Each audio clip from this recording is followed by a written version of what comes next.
Hi friends, ఎలా ఉన్నారు అందరూ? ఇగో ఈరోజు మా మందార చెట్టు పూలు చూపిస్తానండి. ఇగో ముద్ద మందార అండి, ఎంత బాగున్నాయో.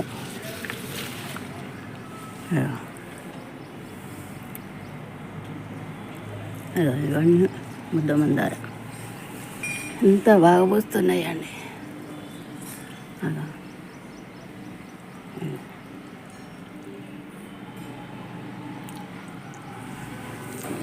ఇక చూడండి ఎంత బాగున్నాయో,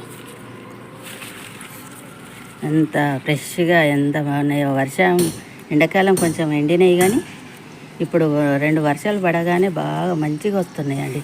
ఇక తెల్లయి ఎన్ని ఉన్నాయో తెల్ల పూలు అయితే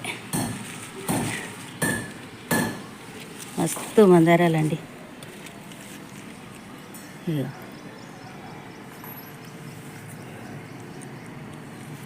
ఇవన్నీ ఒక వర్షం పడగానే మంచి పూలు పూస్తున్నాయండి. కొంచెం పెద్దగా, ఇంతకుముందు చిన్నగా పూసినాయి ఎండాకాలం.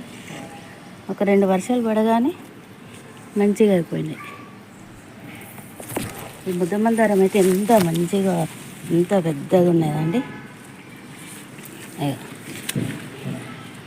చూడండి ఎన్ని పూలు పూస్తున్నాయో. వీటికి నేను అవి మన బియ్యం కడిగిన నీళ్ళు, ఇక చిన్న మందారం అండి, ఇది కుండీలో, ఇది కూడా బాగానే పోస్తుంది. వీటికి బియ్యం కడిగిన నీళ్ళు, ఆ బియ్యం కడిగిన నీళ్ళలో మన ఇంట్లో వచ్చిన కూరగాయలు అన్నీ వేస్తానండి. అది కూడా చూపిస్తాను మీకు. ఇక ఇవే అండి బియ్యం కడిగిన నీళ్ళు. ఇక వీళ్ళన్నీ పళ్ళ తొక్కలు, ఇవి కూరగాయల తొక్కలు అన్నీ వేసి ఒక 4-5 రోజులు పర్మనెంట్ చేస్తానండి. చేసి వడబోసి ఈ వెళ్ళిన చెత్త మళ్ళీ కంపోస్ట్లు వేస్తా. ఇక ఇట్లా వడబోసుకొని చెట్లకు పోస్తానండి. ఇది వడబోసిన ఇక ఇట్లా మంచిగా కర్రతో కలుపుకొని